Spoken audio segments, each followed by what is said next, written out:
back, Confidently Insecure podcast listeners, to another wonderful episode of Confidently Insecure, the podcast where we are absolutely sure we don't know everything. I am so fucking excited about this episode. Dear confidants, if you are wondering why the sound sounds a little weird or the room looks a little bit different, it is because I am currently doing this podcast in my plastic surgeon's office.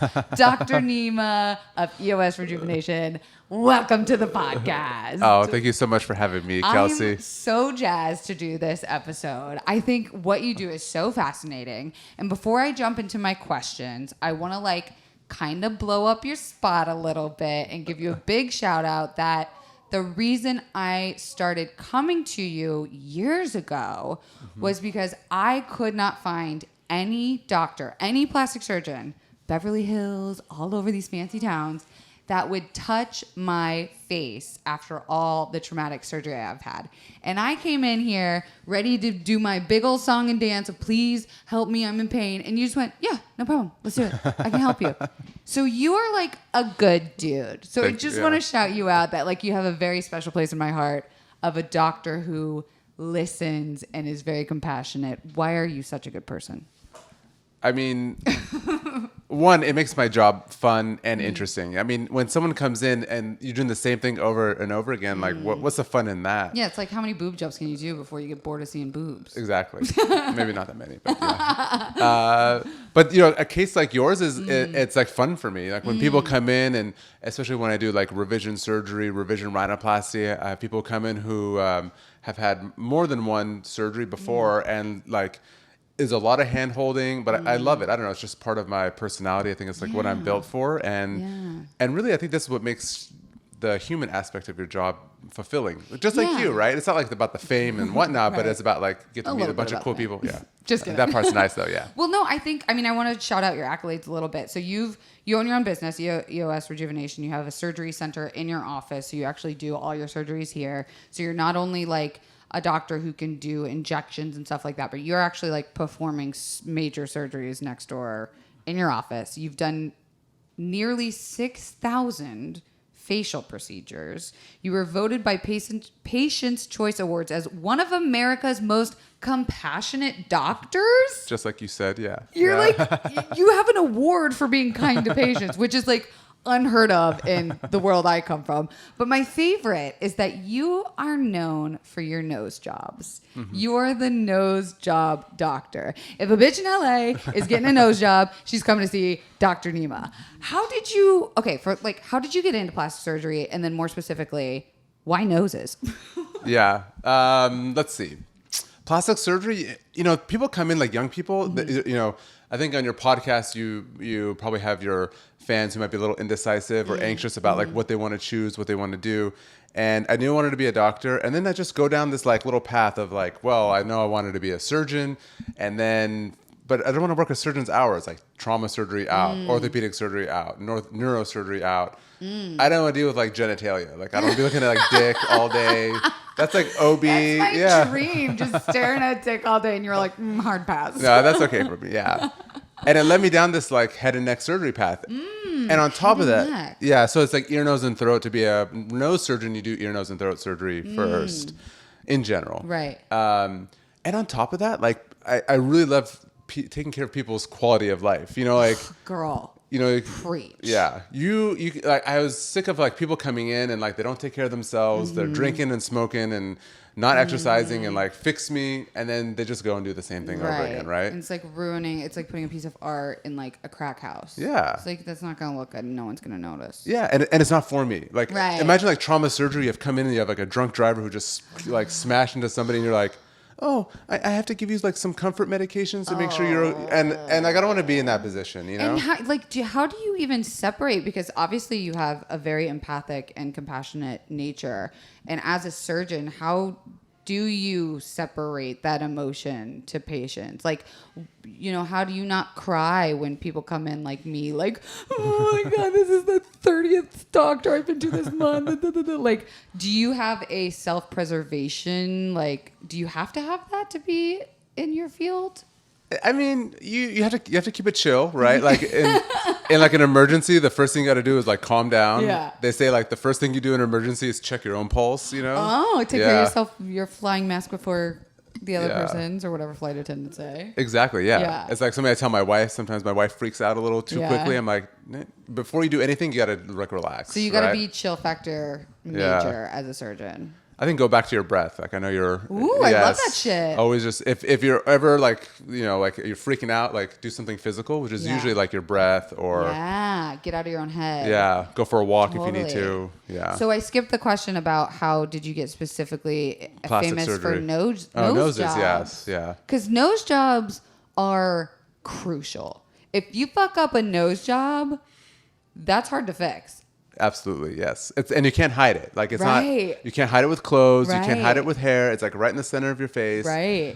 And the crazy thing about a nose job is that like people don't go around unless you're thinking about a rhinoplasty. Like, oh, you have a nice nose. Most of the time, if you do a good job, it's like, oh, you have pretty eyes, or I really like your cheeks. Yeah. But if you got a bad nose, that's the first thing people notice. That's the first. Michael Jackson. Yes, R.I.P. or something. I don't know. I don't really care about you. So you open up your own practice when, and how did you see your career take off? What made you like so much more special than the others?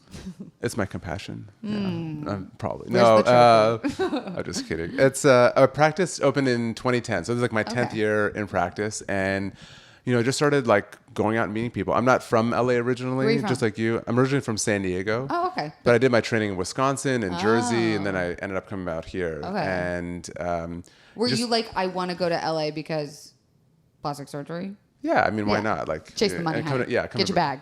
Yeah. Plus, like, if you're gonna like throw your like hat in the ring to be a plastic surgeon, why not go to Beverly Hills? Yeah, absolutely. Like being in this area, you have to be good, or else it's like me trying to be an actor in Wisconsin. It's just not gonna. It's not gonna happen. Why would you go there? Yeah.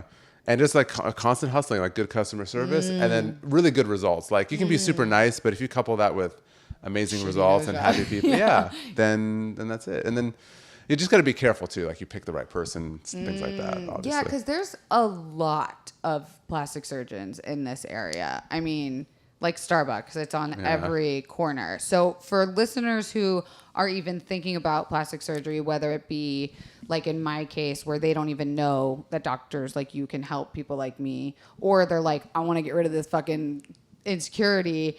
How do you tell patients that they should look for the right doctor? Online is a great place because you can research so many things at once, Pictures, right? baby. Yeah.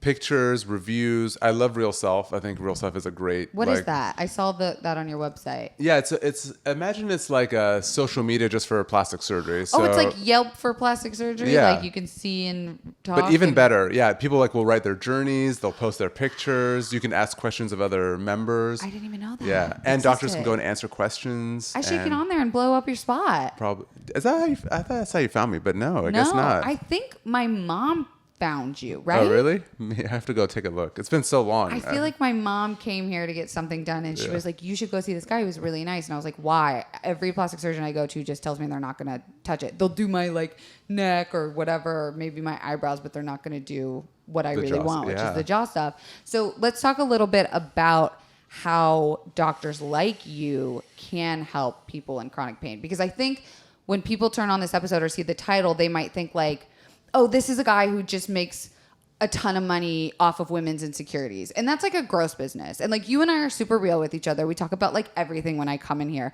But I feel like I've never talked to you about like the politics of plastic surgery or like maybe the shadowy side of it. What people are like, especially with this body positivity wave that's happening. It's amazing. But are you like, oh no, my business is going down? Or like, can you maybe explain a little bit about how you're not just doing cosmetic stuff? Like how can people, like maybe the stuff with the migraines, like tell me a little bit about that kind of stuff. Okay. I think a couple things. One, when it comes to like body positivity, this is not for someone to make them happy. This is like you're already happy with yourself. There's something you don't like about yourself, and you're just doing a little tweak to make just better yourself. That's really, a good way of looking at it. yeah. I think the best analogy are like our braces. You know, like braces for the most part are not medically necessary. Right. But you know, after I had my braces, I was smiling a lot more. I was more confident. I mean, I don't think that makes me more shallow. No. You know? No, it's just a little it's just a little boost. Yeah. A little bump. Exactly. Little bump. Yeah.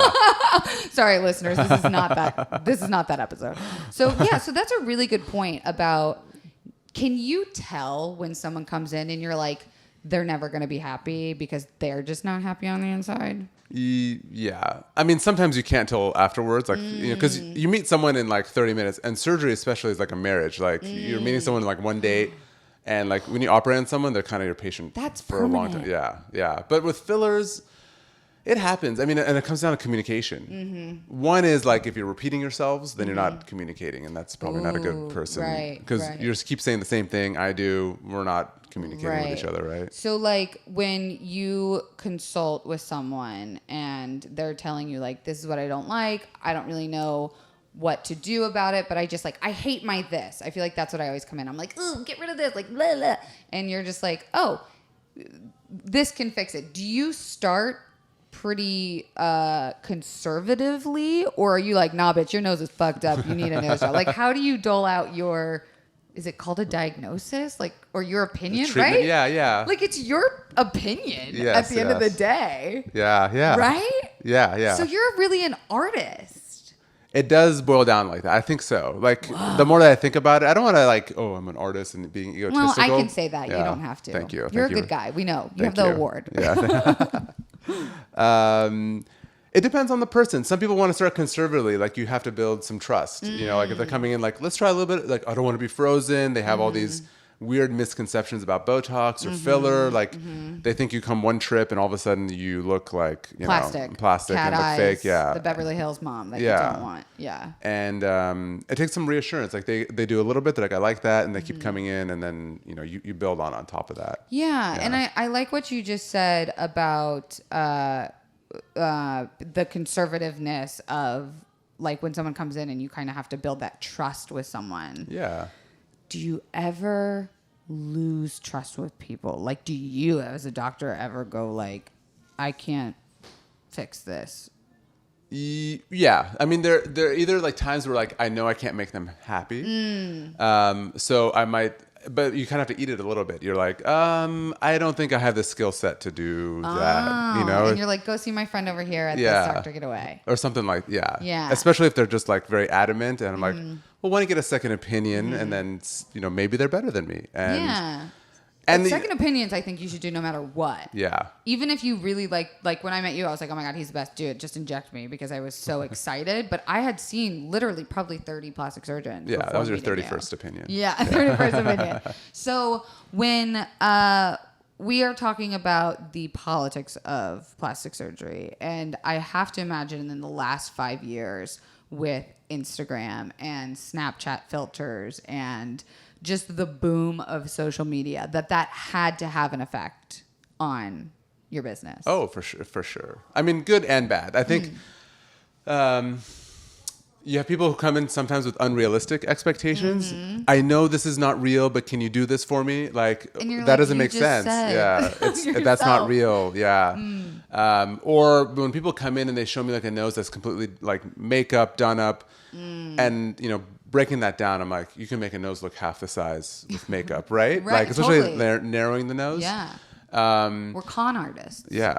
I mean, the darker side of it is there's a lot of like misinformation and mismanagement, like, and marketing, and there's a lot of money at stake because it's, you know, aesthetics Very is like expensive. multi-billion-dollar Right. industry, and you have people who will show like immediate before and after results, which are fun to show, but that's not true. Right, you know? because those are straight out the surgeon's office, like Yeah. no bruising, it's perfect. Yeah, it's perfect at that time. There's just the right amount of swelling. It's really like you need to see a final result for, Right. you know, and you have to be careful that it's easy to Photoshop results too, which I'm sure, or head position, you know, like someone comes in and they're like, oh, my neck is tighter, look. And They just lift their head They up. just lift and their then head up a that's little the bit, before and yeah. after. I've also seen where on before and afters, the before is like no makeup, dark lighting, super fucking shadowy, and then the after is like a ring light and the bitch has eyeliner on. And I'm like, you're not thinking about that when you're just like desperate to change something that you hate about yourself. You don't think about those darker sides that you're talking about. Yeah. So, and that's where your research comes in. Your reviews have to like, wow, that doctor has a lot of great before and after photos, but his reviews suck. And like, is it about his personality? Which is one thing. You know, some doctors are just don't have bedside manner. But if you see the reviews are like, I'm botched, but all of his before and afters look great. It's like thankfully that's rare, I think, but I don't know. Let's talk a little bit about people that go outside of America to get surgeries done because of the cost. A lot of questions I had from viewers were about the prices of things. And I was like, girl, you just got to Google it. Like, just go look at his price sheet or something. But that's the first thing that comes to mind when I know that I'm coming here. Even though, like, I make a decent living and I have support and stuff for chronic pain care. Like, my Botox gets covered a lot by my insurance. And, you know, then we just kind of, like, squeeze a little extra in.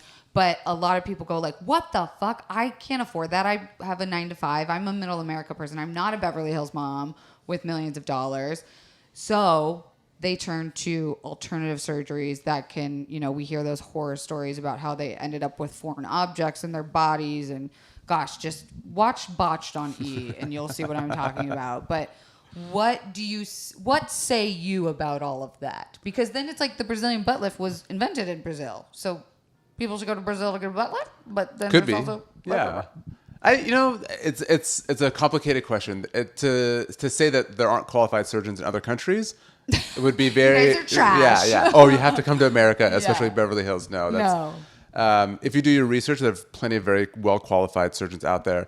It's just you just have to keep in mind if something goes wrong that you might have to stay there a little bit longer. Complications happen anywhere, and just make sure it's not too cheap. Like when it's too cheap, it's like getting a cheap tattoo. Yeah, I mean, you're cutting corners somewhere. Like you don't want it to be for your medical care, right? And I think when people think of like cosmetics, they are not considering it like they're considering it like Botox and fillers, and you're not realizing that like, no, when you have surgery, that's trauma to your body. You need time to heal. You need an aftercare plan. Like I know that there's all these hot treatments coming out that are like walk out the same day and like the miracle fix. But I think if you're looking into, like liposuction or tummy tuck or boob job, like you have to prepare that you're going to have downtime and you need someone to help take care of you. And it's a big process, no? Absolutely. And in general, the bigger the result, the more the downtime in general. So like if you're having minimal downtime, you're probably going to have minimal results in general. Yeah. So what are some things that you do at this practice that like you're super proud of? Well, I love revision rhinoplasty and rhinoplasty. Those are my two favorite procedures. So you want to take someone's fucked up nose from someone else's mistake and revise it. You like that. It's an awesome feeling. The look on their face when they have a really nice result. Like you can imagine like, okay, you're disappointed once. That's heartbreaking. The second time it happens is like your mind is like really traumatized from something like that, right? Because you're like, this is gonna be it. And I have like when people have more than 2 rhinoplasties, it's really like stressful for them. Yeah. So I mean, I like to I'm compassionate. I like to, I really like helping people. I like bettering themselves, not just physically. I mean, when people come in and we've talked also, it's about like just being a better person, how to live your life better. Quality of life. Yeah. When you said that, that's like, and people don't think of plastic surgery for that. Like they're not thinking, that's not their first go-to. They're thinking of physical therapy or like a very specialty doctor. And honestly, like when I came in here, I was like, maybe I'll just get some Botox and walk out the door. And then you did all this crazy shit to my masters and I learned from you. I really learned like the name, the sternocleidomastoids, the SCMs, like all these muscles and stuff. And so I have to ask, do you ever get fucking nervous about cutting into a human's body? What the fuck is your job? That is crazy. Yeah. You are fucking with someone's face. You are cutting someone's face. That's crazy. Yeah, my family asks me that a lot all the time too. Yeah, and my friends. Yeah, fuck you up mentally. At first, are you a little psychotic? Do you have to be a little psychotic to do this? A lot, yeah. No. That's a crazy thing that you do. Yeah. Do you realize that? Like, do you ever take time to like meditate and be like, holy fuck? sometimes, again, you can't let it freak you out. Okay, And sorry, I don't want to freak you out right before you give me Botox. Yeah. But there are times where like, I hope that comes out okay. Sometimes. I mean, like, it's not like often, but you just never know how the human heals. Like we're not computers, you don't push the button and all of a sudden like a 1 comes up all the time. Right. But yeah, cutting into people, like you're led by the hand from a medical student as a resident, you're supervised. So by the time you do it on your own, you've done it like 2,000 times. Well, that's comforting to know at least. Yeah. So when you are again, let's go back to like someone comes and they're doing a consultation. I kind of wanted you, because I know you're not the person that's going to like mark up my face and be like, this is what the standard of beauty is. But I do kind of want you to look at my face and tell me things that like maybe someone coming in for the first time would be like, I'm a blank canvas. Do whatever you want to make me look better. Like, what would you do to me? That's a loaded question. Like it's so rare that I actually feel comfortable telling people exactly what I think. But this is the no filtery podcast where you gotta just. That doesn't mean we have feelings. We don't have feelings, Like I barely have any left. And look, Kelsey, there's things that some people come in and they have like wrinkles all over, but they hate like this one, and they're like, if you fix that, then my confidence goes like this. And that's what this is about. It's not about like what can I fix. It's about you and how you can be a better person, how you feel more comfortable. Really? So you don't look at it as like a blank piece of paper and then you're just taking your pen like. No, why? And that's horrible. That's not your job. Your job is like to, I guess, take people's unhappy things and make them happy things. And I get that a lot. Like I get people who come in on their second or third opinion and. These other 2 rhinoplasty surgeons said I need to get a chin implant. I never thought about getting a chin implant. And I'm like, well, if it doesn't bother you, then don't get it. Like, right. You don't need to push that stuff onto people. I've been to other doctors before that the language is tricky, where I've heard doctors say things like, you'd be a great candidate for insert thing. And it's like a backhanded compliment because you're like, oh, I'd be a great candidate. But for like... I felt pushed a little bit by some doctors, and luckily I'm loud and bossy, so I have no problem being like, I'm not doing that today. But have you seen or heard of where like it's a bit persuasive, where someone comes in wanting one thing done and they walk out with something else? I've definitely heard that. Like, and I've had people come in and like I walk in wanting lips, and I come out like cheeks, under eyes, and like this is not what I wanted. I'm not happy because really you're just trying. It's customer service and satisfaction. I have people who have done like a perfect rhinoplasty and they're unhappy, right?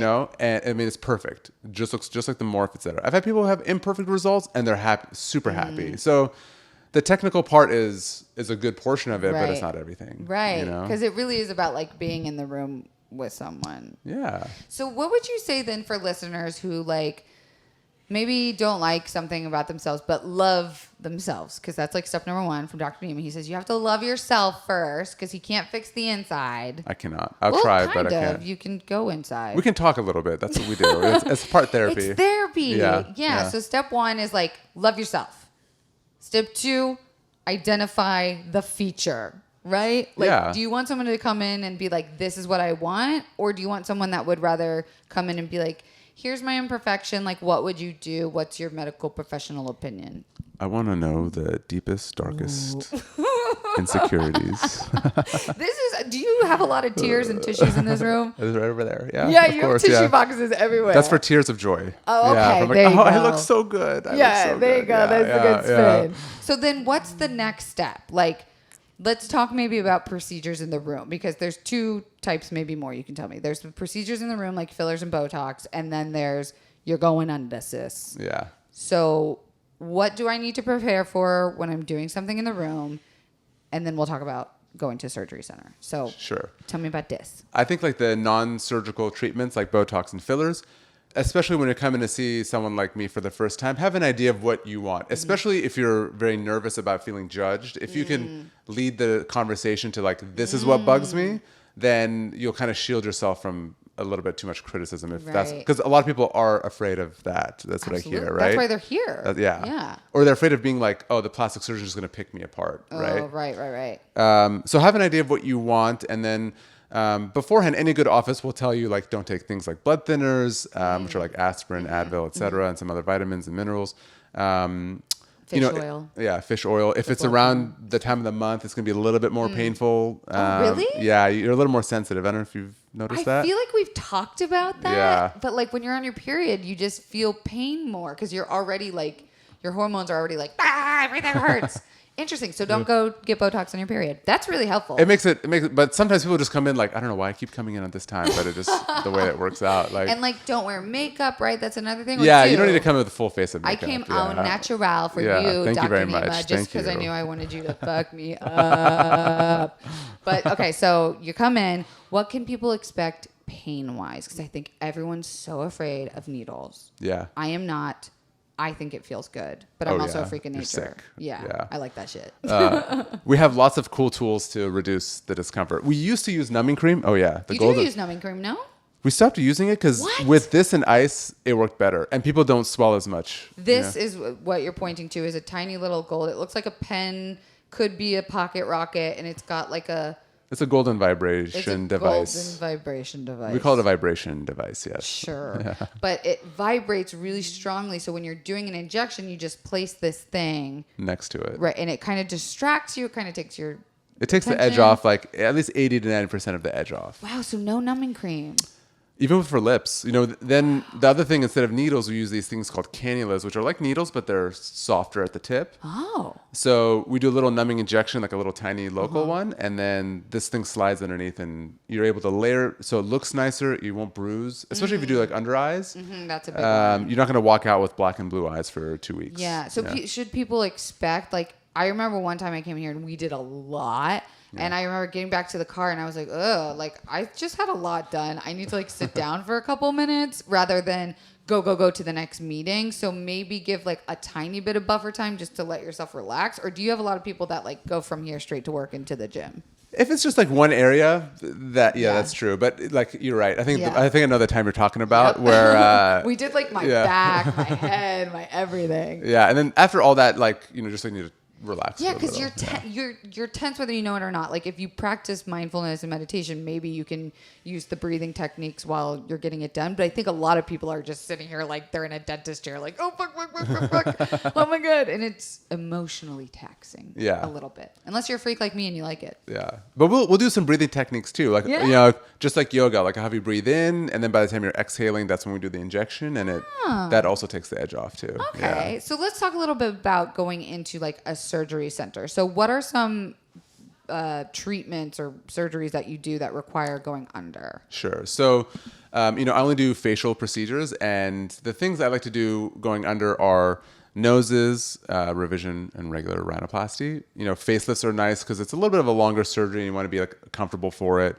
A chin implant you can technically do under local, but some people, they're like, put me out, baby. Yeah. I mean, if it's a little bit extra financially for it, if you can afford it, then it's so much nicer with anesthesia. It goes faster. I don't have to concentrate on keeping you as comfortable with you inject local, but et cetera.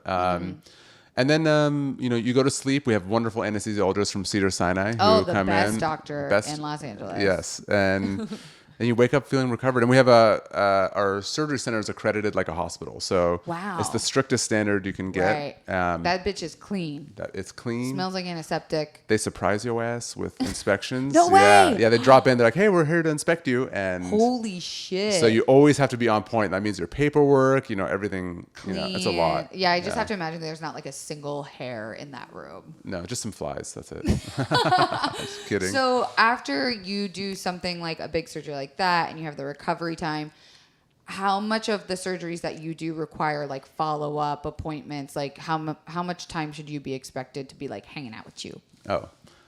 Forever. Yeah. Once you're patient, you're here. Usually like for most surgeries, it's like I see you a week later, about a month later, 3 months, 6 months, and then yearly for as long as you want to come see me. Yeah, just get a little bit here, a little bit there. I mean, I do this for like the connection because in plastic surgery, I can spend like a whole hour with a patient, because I don't have to see everybody every 5 minutes like a primary care doctor does. And And it's cool. I get to know people, you know, like just well, like the first you. time I saw you, you almost set me up on like a date with your friend, and I was like, "This is fucking great." You know, so many single, hot, successful dudes in Los Angeles. You're like kind of a matchmaker. Yeah, you probably get to meet a lot of interesting people, huh? Oh yeah, it's great. It's a Do fun people job. like fly in to see you? I know that's a big thing for some doctors. Yeah. Wow, you're that special. It's a really, you know, I don't take that for granted ever. I mean, I have people who fly in from around the country. I've had a couple people flying internationally for rhinoplasties and surgery. Because you're the guy.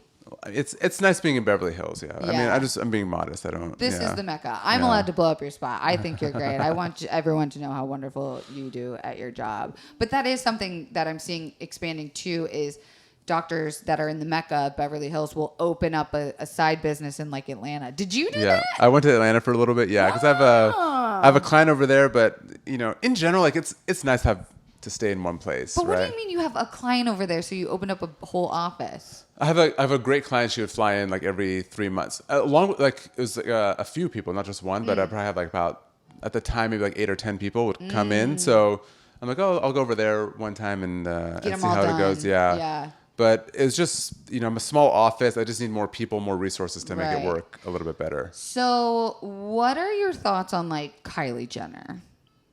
I mean, you cannot.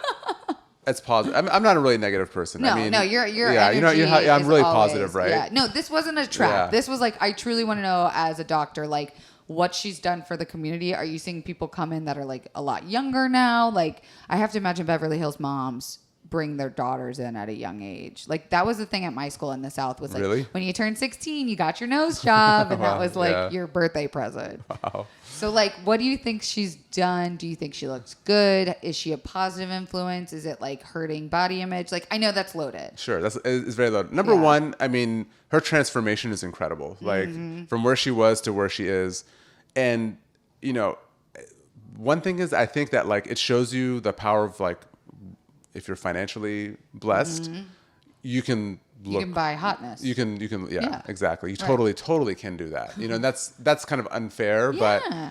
but yeah. But also not, because if you have money, like why should you be shamed for also like you would do the same thing. It's kind of how I think about it. Like people hate on her. I'm like, bitch, you would do the same thing. Yeah, sure, you'd love yourself. I'm sure she loves herself. I'm sure too. Right. I'm sure too. I think she looks very, very pretty, and her transformation I think is gorgeous. And you know, but it's just like anything else. Some people like sushi and some people don't. So like, you know, some people like her body type and the way she looks, and it's not for everybody else. And I think in general, like to be a better person yourself, like you just don't judge. Why judge other people? You know what I mean? Oh my God, amen. I know that like article just came out that what is that really annoying trainer who's super popular? Tony Robbins? Not the guy, but he's problematic. But the girl, Julian Jacobs, is that a thing? Oh, No, Julian Huff? No.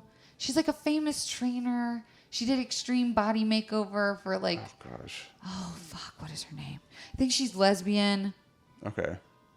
Anyway, she came out being like, this body positivity movement is glamorizing obesity, and I was like, bitch. First of all, why the fuck do you care about why other people feel a certain way about their type of body? I know you built your business and career off of making fat people feel bad about themselves. But like, first of all, why the fuck do you care? Second of all, why are we saying people feeling better about themselves is a negative thing? And third of all, there's been so many studies that have come out that show talking about obesity that links to people's health or their happiness, and that most thin, you know, air quoting, people are way more fucking unhappy and unhealthy than someone in a larger body. I'm sorry, and rant, but you know, I'm a little bit passionate about this subject. But you're not in the business for that kind of thing. You're not in it to make people feel bad and like we don't all need to be the same person. You know what I mean? Holy like shit. like this world would be boring if everybody was exactly like you. Yeah, you like know? we all look like AI robots. Yeah. Why? Like, what's the point? Like, if you're not bothering anybody or hurting anybody, do whatever you want. You know what I mean? And I think that's the way I look at the Kardashians too. Like, you know, from a family. Like, I mean, I think they have a lot of positive qualities. They're a functioning family. They fight with each other, but what family doesn't? Sure. And they make up and get together, and like, you know, they have a certain lifestyle that people idolize, and like, Yeah, you don't have to be exactly like them, but like you also don't have to like judge them and like think that like, oh, if we killed them off, then like the world would be a better place. No, it wouldn't. Because you know what? If it wasn't the Kardashians, it would be fucking someone else. Yeah, they're just a mirror. There's a mirror. You're so right. Yeah. It's just a mirror of like what society wants. Like we're constantly trying to better ourselves and how we do that and how media shapes our thoughts about what that looks like. That's how we function as a society until the next world war happens and everyone is wiped out and we start anew. Yeah, I agree. And I don't want to, and I don't want to like say like, oh, they should be killed off. No, I like them. I like them as a family. My wife watches. People fucking hate them. People think they are responsible for like teenage suicide and depression. And it's like, bitch, she's just living and minding her own goddamn business. And she's, the Kardashians are starting to get in the movement of activism and stuff. So I think that they're kind of riding the wave of like what they see. Yeah, it's just want. With great power comes great responsibility, and they're nobody's perfect. You know what I mean? So, fun question. Yeah. Can you like tell when someone's had plastic surgery? Like when you meet someone, are you first like nose, eyes, titties, liposuction, feet? Like, do you scan or are you a human? I'm usually human, but sometimes some of it is like, you just can't help sometimes. I'm sure you've probably been through it too. But when I see like good work or like a nice nose, I'm like, oh, that looks really. That's almost like an inspiration. People always think I've had a nose job. It's cute. It's fucked up. It's tiny. Yeah, it's just, but I think it's a little button nose. Yeah, I got head butted in soccer when I was a kid, and I don't know if that's what did it, but it's very bony. It's not. But people always say like, oh, you had a nose job. I'm like, no. And so what if you did? Yeah. And so what if I did? Yeah, I need you more as like a life coach than my plastic surgeon. So when you see a bad nose job, are you like, here's my card, or would you never do that? No, I never. You know who I am. Like I would never. Yeah. And again, I've had some people come in and they're like this loaded question. What would you fix about me? Yeah. And like, this person had an obvious like. And this is someone I've been seeing for a while, and it was like, how about like a little bit of filler? No, this is. I'm like, okay, yeah, back off. That's why I don't like to do it, because even though a lot of people say like, just point out what you think is wrong or tell me what I can do to improve, they're not as receptive as they. Yeah. And like you said, what are you modeling that after? You don't want everyone to look the same. So like your opinion of like, ooh, a little cheek here is, it's not like there's not one end result. It's just your opinion at the end of the day. That's really crazy. And this is what makes it artistic. That's the best part is like when I'm coming in, it's not just looking at your nose or whatever. It's what's your personality like? How are you tall? Like which way do you look? And I try to just accentuate like those parts of your face to make it more attractive. I'm so glad you agreed to be on this, because I'm going to be honest. I think when I first thought of this, I was like, ooh, I don't want people to think that I'm like glamorizing, like, if you hate yourself, fucking do something about it. But like, I kind of am like, if you hate something, do something about it. But like, I think also people think of plastic surgeons, especially in Beverly Hills, as these douchey, older, fast car driving, Rolex doing, like, and plasticky themselves. Yes. Whenever I go into other plastic surgeons' office, the first thing I do is look at their staff. Yeah. I'm like, if they're fucked up, I'm leaving. Like, if this bitch has got too much cat eye and she's frozen and like, maybe that's a little judgmental. The opposite of what you just said. It's not being judgmental. No, that's I think is like, okay, I'm going into for a certain look. It's research. And if I'm not vibing with them, then yeah. And your staff is all gorge. Thank you. Of all ages, very diverse. Like you really hire like across the board. Is that important to you when you're hiring? Like you've had some of the same ladies have been here forever. Yeah. Oh, absolutely. I mean, I tell patients that. Look at a plastic surgeon staff. They have access to like finances is not an issue, because like in general they can get like free filler, Botox, everything. And it just speaks to the plastic surgeon's artistic eye. So if they're coming in and pumping them full up of Botox and filler and they look like crap, then it's like they're practicing, like they're. Yeah, then you don't want to end up like that. If you give them enough money, you'll look like that too. Yeah. Well, I'm glad you brought up money as we round up towards the end. And stay tuned, kids, because you're gonna get to watch me get Botox. By the way, if you're watching this on YouTube.com/KelseyDarragh. I'm glad you brought up the finance thing, because a lot of the questions that I had, like I said earlier, was about financing and how to make something like this, like honestly, a life-changing procedure accessible to everybody. Like we're in our bubble, we're in our Beverly Hills area, but I know that like that's not necessarily your job. You don't come in here and talk to me about insurance and stuff, but like one of your staff members was the person who was like, hey, you can like have Dr. Nima write a medically necessary note to like the insurance and they'll send the Botox over and that's how you get it covered. And I was like, bitch, I would have never known that if you hadn't have told me. So how do you as a doctor, if you ever do have to think about finances with your patients, if someone comes in and is like, I don't have any money, help me. What advice do you give to someone who really can't afford it, but like really wants it? Yeah. It's a tough question. For me, I don't treat anybody coming in as if they have unlimited resources. And whatever you get done, I'm going to stretch out your dollar, whether you're a billionaire or not. Because one, I don't want to pump you up full of unnecessary product. But two, it's just why waste, as far as like affording stuff, it just depends. I mean, part of it is, you may just need to save, and I think it's worth it to spend a little bit extra because they say like a professional is expensive, an amateur will cost you a fortune. Have you heard that before? No, but I love that's exactly what I mean by don't get a cheap tattoo. Yeah, especially something permanent like no surgery. Rhinoplasty. You need to go to someone who does a lot of rhinoplasty. Yeah. Same thing with boob jobs or lipo. It's not like someone who does everything. I don't think you could be good at everything. A specialty is much more. And when you're doing your research, just a quick little plug about how to find a good plastic surgeon. The board certifications and the qualifications are very confusing. And it'll probably spend 30 minutes talking about it. But, being a board certified plastic surgeon versus being a board certified surgeon or cosmetic surgeon are two completely different things. So yes, I know it's really confusing and you need to do your research going in. But again, I probably spent 30 minutes talking about that. A lot of people, well, at least in my life, the way we find surgeons is word of mouth. Yeah. Like I was at a surgery center last week with a friend and there was a girl in the waiting room and we got to talking like, what are you getting done?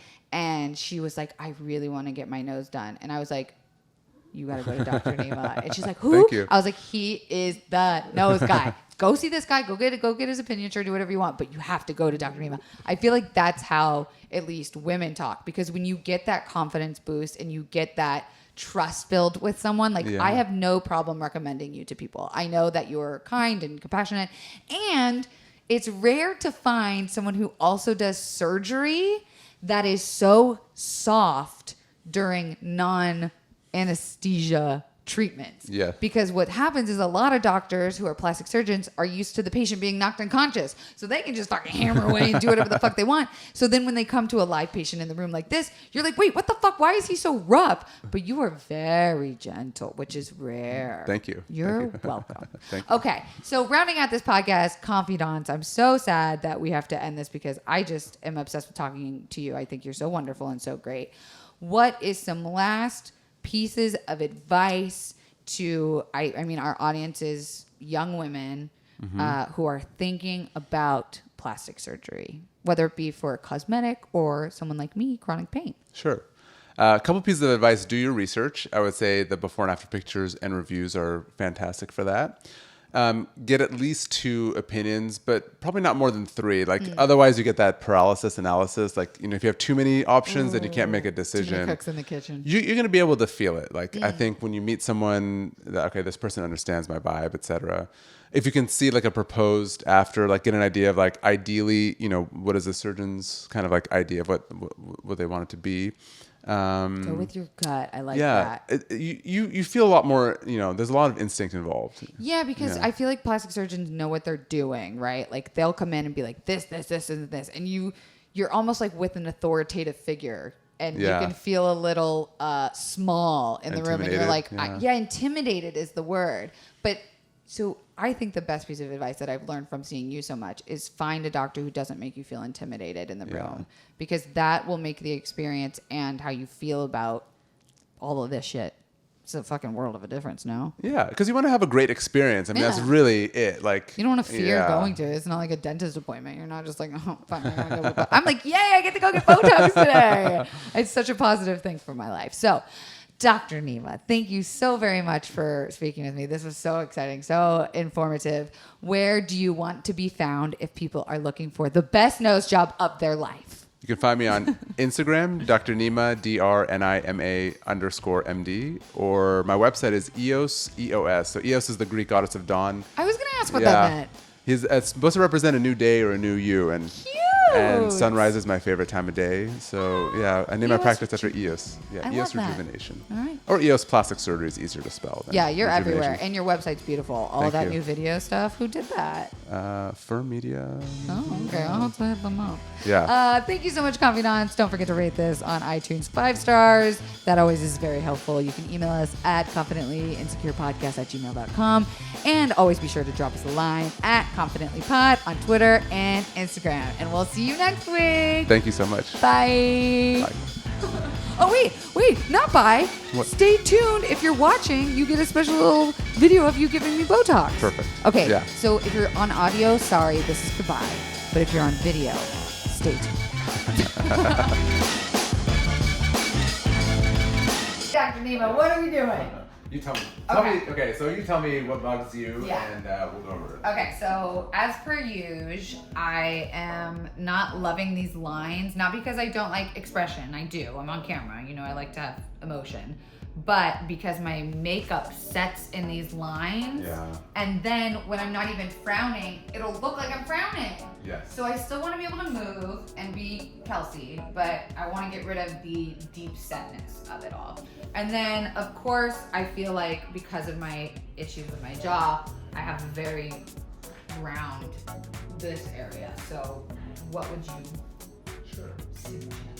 Okay. So the first part, Botox, is pretty straightforward. I'll put it strong enough where like it reduces the lines, but still enough where you can move. And since I've been seeing you for a while, I take very good notes. I can just Yes. duplicate what we've done before. Totally. And I just want to make people think that like they just don't know for sure. Like even me, like I can kind of move a little bit, you know, but it just looks like I may not Right. move it as much, but Right. it's maybe not 100% obvious I have Right. Botox, right? Which is crazy. Yeah. We'll do some Botox here and here and around the eyes as well. We talked about like your cute button nose on our podcast, and I'm just gonna soften this with a little bit of filler. Love. Yes, Oh my gosh, yeah. I would love that. Yeah, I think you will. Yeah. Okay. So, you know, there are 3 areas that we inject. So here, here, and around the eyes.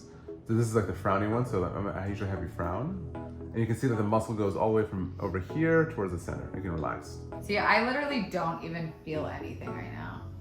My eye waters, like I have to sneeze, but I don't feel anything. Now, is this the area that can also help with migraines? This is one of the areas. Migraines are interesting. Like you inject, I don't know if you remember, but you inject the whole face. You can inject the teeth grinding muscle And here. then the occiput. The occiput, this is called the paraspinal muscles, but they're essentially your neck muscles and then your traps. I can't recommend it enough to people for migraines. You know, it's very, very fast. So who would you also say is like your most common client type? Like, who's your demo? In general, most people are like, White it ladies? just depends. Depends. I like all ethnicities, but I would say like people come in for Botox and filler, like women in their 20s to maybe 40s and 50s. That was the other thing we didn't talk about on the podcast, but I always saw Botox as preventative. People are like, you started getting Botox when you were 20? I was like, bitch, and how good I look. Like, it is preventative, right? Because you're paralyzing the muscle. It's both. You're relaxing the muscle. Oh, sorry. People get freaked out when you say relax. You're relaxing Yeah, the you're muscle. relaxing. Yeah. And injecting Just like we're going back with the like Yeah. terminology, Yeah, that yeah. would be a great candidate for. Yeah. It kind of feels, I guess, like a rubber band snap. Like, how do you describe it to people? The pain, the pinch? Yeah, a quick little pinch, just like Yeah. If you just think about someone going like, pinch, is it? So there's a little bump here and here, and Yes. like since you're on that side, what I'm gonna end up doing is, but basically lifting up the skin to hide that bump. How like people can be very scared about being judged in a plastic surgeon's office, and they're gonna come in and like the doctor's gonna be like, oh, you need this and you need that. Like, you're ugly. Yeah. I need So- this. You need this. Yeah. So literally what you injected in there, you're now just molding it a little bit. Just and molding it, moving it yeah. around. Yeah. Wow, A little tiny Kels. drop more. And Already. I won't look. Don't look. How can you mold a liquid? Because It's it a turns. gel. It's kinda like- yeah. yeah.